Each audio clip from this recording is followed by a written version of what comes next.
Olá, querido irmão, querida irmã, este é o programa Tesouro da Igreja. Eu, Luiz Carlos, juntamente com você, estamos aqui dando continuidade aos nossos estudos sobre a carta encíclica Dominum et Vivificantem, aquele que é Senhor e dá a vida.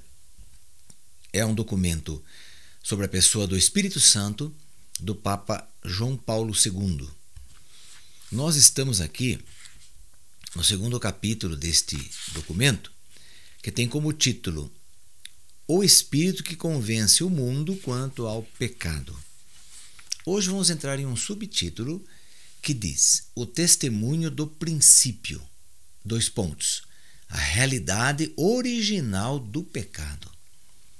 Então nós vamos tratar aqui agora o que aconteceu no princípio do tal do pecado original. É a partir aqui do parágrafo 33 deste documento. Diz aqui o Santo Padre, o Papa São João Paulo II. A dimensão do pecado a que acabamos de aludir é a mesma que encontramos no testemunho do princípio, anotado no livro do Gênesis. No pecado, que segundo a palavra de Deus revelada, constitui o princípio e a raiz de todos os outros. Então, sim, nós falamos já, de convencer quanto ao pecado nos nossos programas anteriores. E esse pecado é o pecado original, que vem lá do princípio, que é narrado no livro do Gênesis, e que, segundo a palavra de Deus, ele constitui o princípio e a raiz de todos os outros pecados, todos os outros males. Então, o pecado, por isso que ele tem esse nome, pecado original. Porque ele vem das origens e ele origina todos os outros pecados. Esse pecado original é o primeiro. E qual foi o pecado original? Bem, nós vamos estudar aqui. Mas é a desobediência a Deus em primeiro plano, não é? Vamos ver aqui então. Olha, encontramos-nos perante a realidade original do pecado na história do homem, ao mesmo tempo que na globalidade da economia da salvação. Então nós nos encontramos diante da realidade original do pecado, sim, que já aconteceu há tanto tempo, mas que a cada pessoa que é gerada, ele atinge. Então está no nosso tempo? Sim, está no nosso tempo, está bem forte, bem fértil aí nesse pecado original. Então ele entra na história do homem, e também na globalidade da economia da salvação. Bom, a história do homem começou lá no início, quando Deus fez o homem, né? Ok, o homem e a mulher. Economia da salvação. Ela se inicia quando? Ela se inicia quando o anjo Gabriel vai conversar com Nossa Senhora e ela diz o seu sim. Então, aí, nesse momento que ela diz o sim, então o Espírito Santo faz Maria conceber, pela graça dele, o Filho de Deus. Então aí começa a economia da salvação. Então nós, eu e você, fazemos parte dessas duas coisas. Da história do ser humano, claro, quando eu fui gerado, eu contraí o pecado original e depois no meu batismo eu fui salvo, ok? Então, pela economia da salvação, não é verdade? Então, esses dois pontos aí que nós estamos aí conversando com vocês, né? Pode-se dizer que nesse mistério, pode-se dizer que nesse pecado tem início o mistério da iniquidade. Mas que o mesmo é também o pecado em relação ao qual o poder redentor do mistério da piedade se torna particularmente transparente e eficaz. É o que exprime São Paulo quando contrapõe a desobediência do primeiro Adão à obediência de Cristo, o segundo Adão, a obediência até a morte. Então veja que interessante. O pecado original, ele faz parte do mistério da iniquidade. Então, o que é um mistério? Bom, um mistério é algo que não se compreende, algo que não tem explicação. Nós seres humanos, não podemos explicar o que é um mistério. Por exemplo, o mistério da virgindade perpétua de Nossa Senhora. Ela é virgem antes, durante e depois do parto, ela continua sempre virgem do jeito que foi. Então, isso é um mistério, ninguém entende isso, nenhum ser humano é capaz de explicar isso. Porque esse mistério não faz parte da humanidade, da inteligência, do conhecimento humano. É um mistério que pertence à divindade. É Deus que criou isso, que instituiu isso, então só Ele pode explicar. Agora, nós não sabemos se o ser humano, quando Deus for explicar isso, se Ele quiser também, não é obrigado, né? Quando nós estivermos na bem-aventurança, lá junto com Ele, com os santos, etc., se lá Ele quiser explicar, Ele não tem obrigação disso e nós nem temos por que ficar perguntando. Nós aceitamos pela fé e pronto.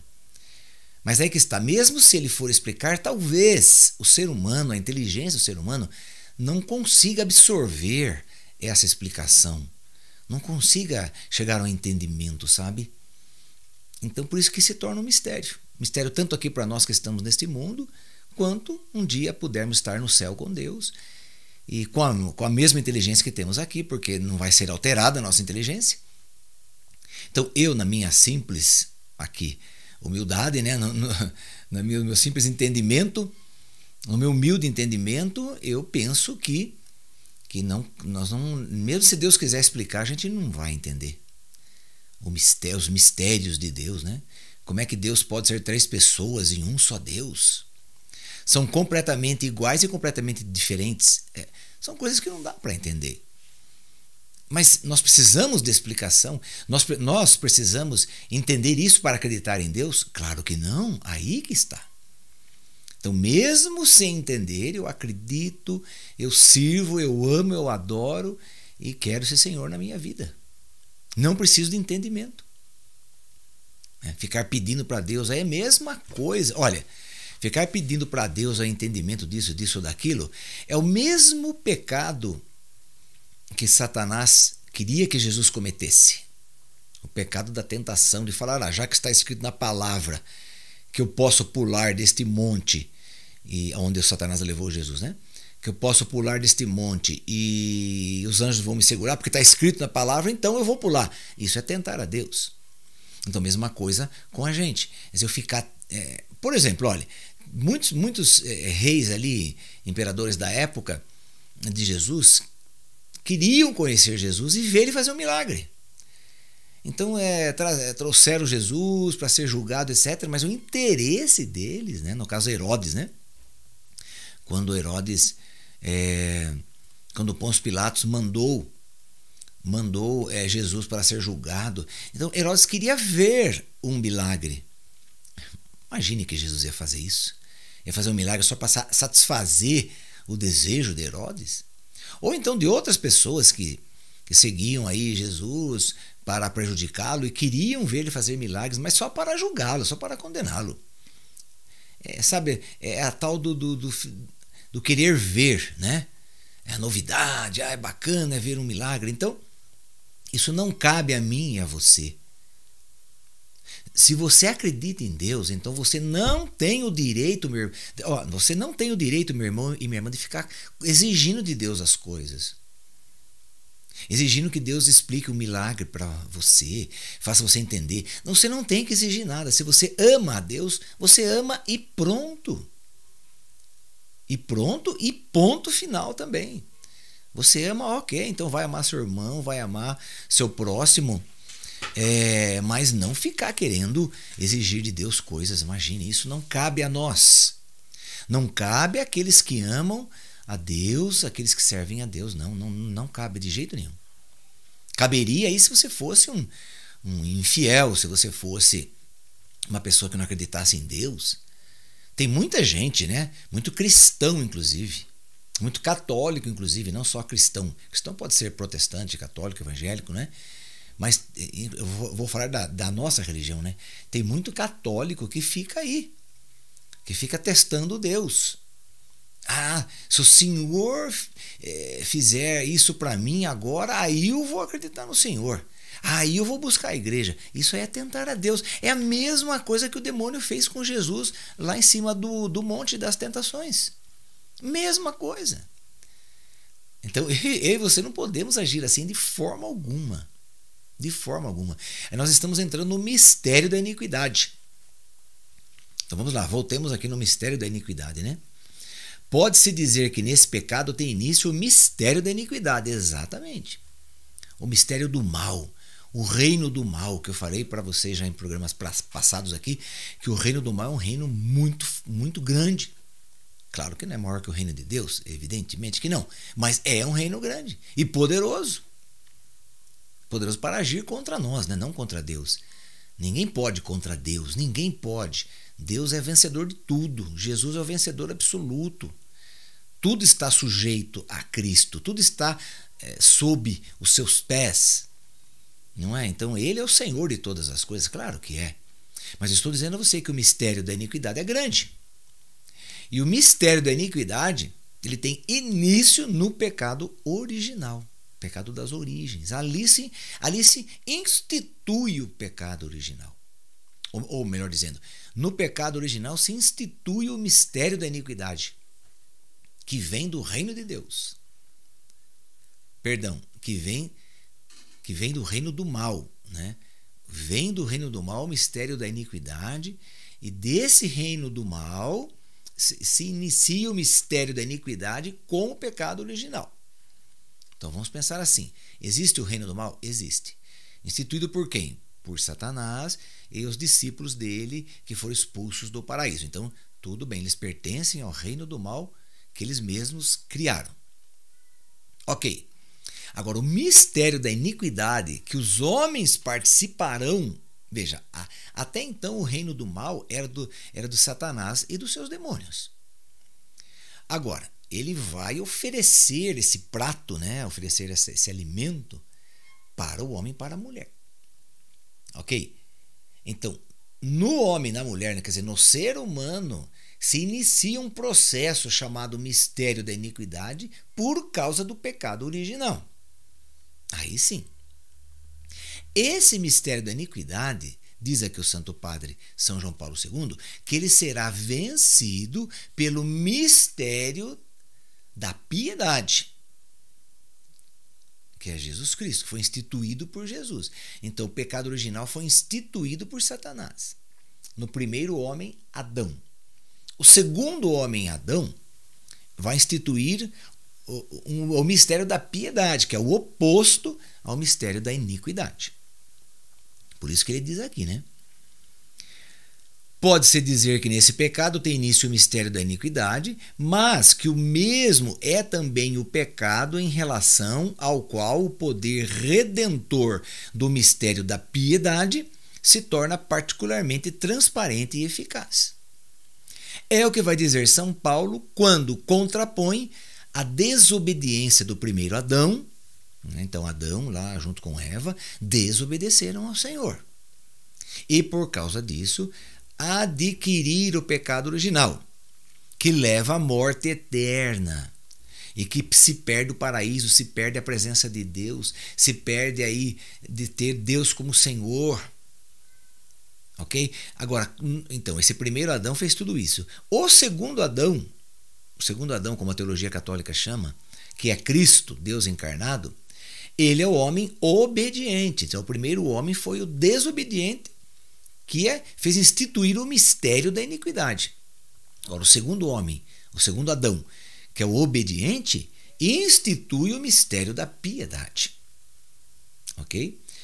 Então, o primeiro homem instituiu o mistério da iniquidade, que a desobediência levou à morte. Ok? Então, instituiu o mistério da iniquidade, cuja desobediência levou à morte eterna. Agora, o segundo Adão, que é Cristo, institui o mistério da piedade pela obediência a Deus, que também leva até a morte dele. Então, veja, Adão foi conduzido à morte, e todos que vieram de Adão recebem a morte em si, que é o pecado original, que é a resultante, né, do pecado original. É a consequência do pecado original, é a morte. Então recebe a morte como um dom, como um presente do pecado original. Isso foi concedido através de Adão. Agora, o segundo Adão, ele traz o quê? Pela morte dele, ele traz a vida a todos nós. Então, assim como pela desobediência de um homem todos pecaram, pela obediência de outro homem chamado segundo Adão, todos estão salvos. Mas interessante observar aqui que o primeiro nos levou à morte e o segundo também foi levado à morte. O primeiro, pela sua desobediência, instituiu a morte. O segundo, pela obediência, foi até a morte e instituiu para nós a salvação através da sua própria morte. Então veja, querido irmão, querida irmã, como o Papa aqui vai trabalhando com a gente essas maravilhas, né? Esse entendimento que nós podemos ter aí das coisas que podemos entender, não é verdade?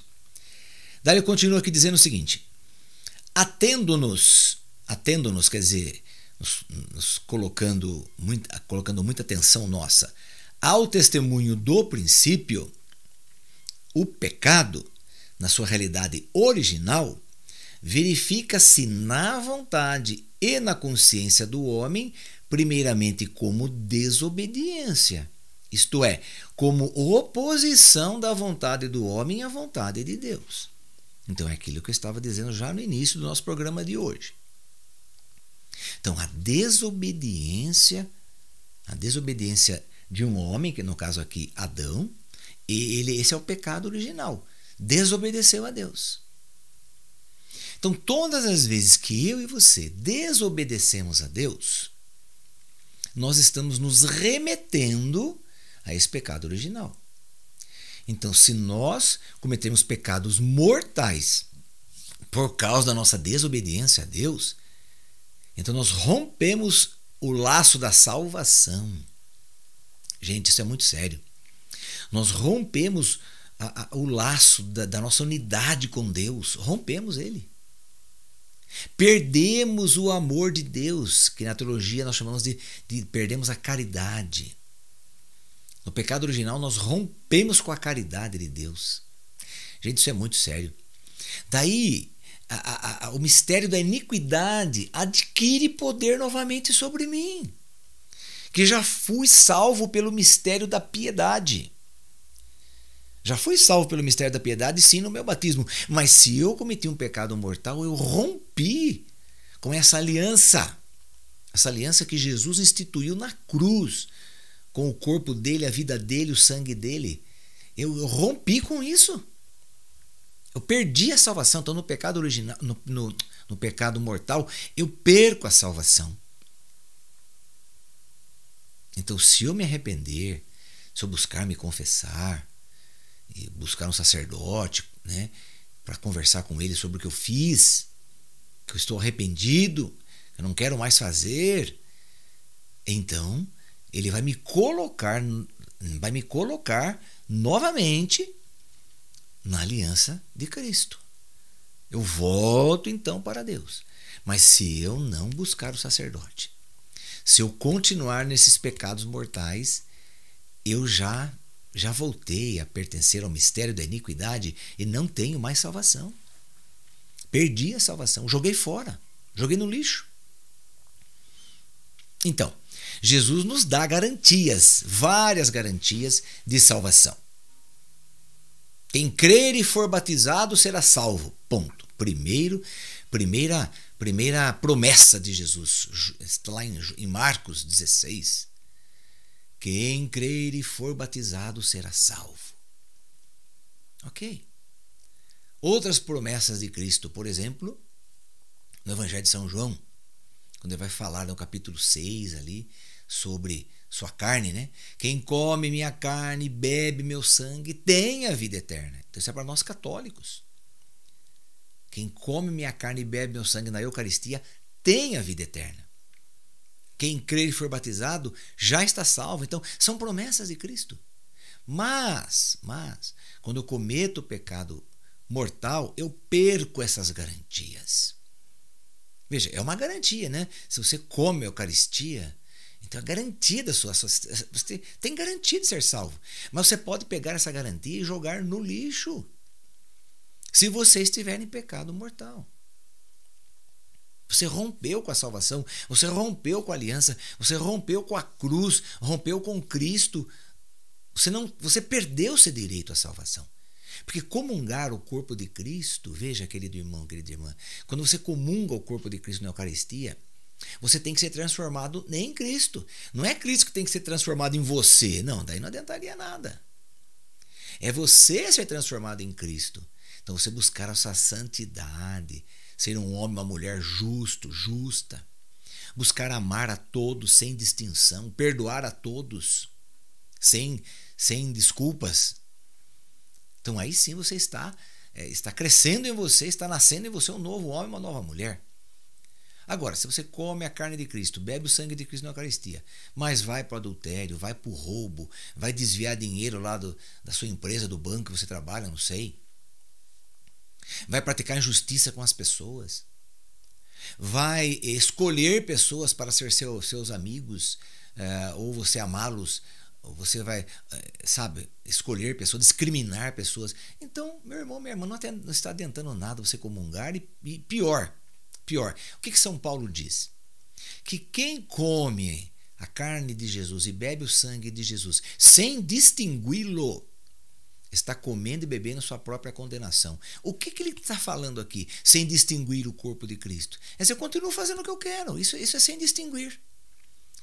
Quando que eu distingo o corpo de Cristo? Quando eu faço esse discernimento? Sim, quando eu quero me transformar em Cristo e aceito essa transformação pelo Espírito Santo, pela Eucaristia que estou recebendo. Eu aceito ser transformado numa nova pessoa. Daí eu não estou fazendo distinção. Daí eu estou assimilando Cristo na minha vida. Aí sim. Daí é válido. Mas, meu irmão e minha irmã, se eu continuar fazendo o que eu quero, o que eu gosto, que o que nós gostamos de fazer mesmo de verdade, não é pecar. Nós temos que fazer o quê? Nós temos que ir esmagando esses desejos, destruindo esses desejos que nós temos muito forte em cada um de nós. Você tem isso muito forte dentro de você, eu tenho muito forte dentro de mim. Nós temos que aprender a esmagar isso, a destruir isso e a fazer aparecer dentro de nós as virtudes do Espírito Santo. As virtudes, as coisas boas, e destruir as coisas más que estão nos confundindo, nos tirando do caminho de Deus. Nós temos que destruir isso tudo e deixar crescer, florescer em nós as flores da primavera de Deus, os frutos que vêm do coração de Deus para nós. É isso que nós temos que fazer. Senão, para mim e para você não vai ter remédio também. Certa vez, uma jovem senhora, eu fazia atendimento, né, junto com outros servos do grupo de oração. E então tínhamos lá a noite que fazia o atendimento. Tinha as duplas, né, sempre em duplas, né? Uma pessoa atendia e outra ficava intercedendo. Então estava lá eu com o meu intercessor, várias duplas ali atendendo as pessoas que vinham para receber oração. E veio uma delas e começou a conversar comigo. E começou a apresentar o problema que ela tinha com a filha dela, né? Uma filha que era só dela, não era do marido, mas enfim. Mas era uma filha que dava problemas para ela, ok? E ela foi apresentando aquilo tudo, toda a história, e nós rezando. Eu comecei a apresentar saídas para ela, né? Só que todas as saídas envolviam perdão. Ela tinha que perdoar a filha, não tem como. Ela tinha que perdoar a filha dela por toda a ofensa, humilhação, desespero, dor que a filha fez ela passar, através dos problemas que a filha trouxe, com drogas, com gravidezes, enfim, com namorados, enfim, gastar dinheiro. Eu falei, não, tem que perdoar sua filha, né? Se você quer sair dessa, o primeiro passo é o perdão. Primeiro passo. Eu não consigo perdoar minha filha. Não, consegue sim, ó. Vem aqui, vamos fazer essa novena aqui e tal. Não vou fazer novena. E eu fui oferecendo várias saídas para ela, claro, com base no perdão. Ela não aceitou nenhuma. Eu falei, então, minha filha, você não quer encontrar a salvação. Então, para você não tem solução o seu problema. Foi muito claro para ela. Muito claro. para você não tem solução ao seu problema se você não perdoar. Ela foi embora brava. Não quis mais saber de conversar comigo. Então, é isso aí. Nós não temos outro caminho. Eu não tenho que ficar inventando, criando fórmulas aqui mágicas. Não, nas coisas de Deus não tem magia. É quando vem aqueles cartões de... Antigamente vinha, hoje nem tanto. Cartões de Natal, né? A magia do Natal entre na sua vida. Que magia de Natal entra na minha vida? Que isso? Natal não tem magia nenhuma, não. Natal é realidade. É o Filho de Deus que se encarnou no ventre de Nossa Senhora e nasceu. Não tem magia nenhuma nisso, não. Sabe? Então, cuidado até com essas mensagens de final de ano, porque é energia, magia, é outra dimensão, e cuidado com isso aí. Isso aí tudo pertence ao esoterismo. Vamos largar a mão disso, não é verdade? Então, querido irmão, querida irmã, chegou ao final aqui do nosso horário, né? Então, nós vamos deixar para nosso próximo programa a continuidade aqui desse testemunho do princípio, a realidade do pecado original, né? Tudo bem. Vamos pedir à Virgem Maria, então, que reze por nós, para que nós nunca percamos a fé, a esperança de estarmos voltando sempre para o Senhor, sempre, todo dia. Ave Maria, cheia de graça, o Senhor é convosco. Bendita sois vós entre as mulheres, e bendito é o fruto do vosso ventre, Jesus. Santa Maria, Mãe de Deus, rogai por nós, pecadores, agora e na hora da nossa morte. Amém. Que o Senhor nos abençoe em nome do Pai, do Filho e do Espírito Santo. Amém. E até o nosso próximo programa, se Deus quiser. Cantate FM 104,5, a frequência do amor de Deus. Nós estamos só começando, ok?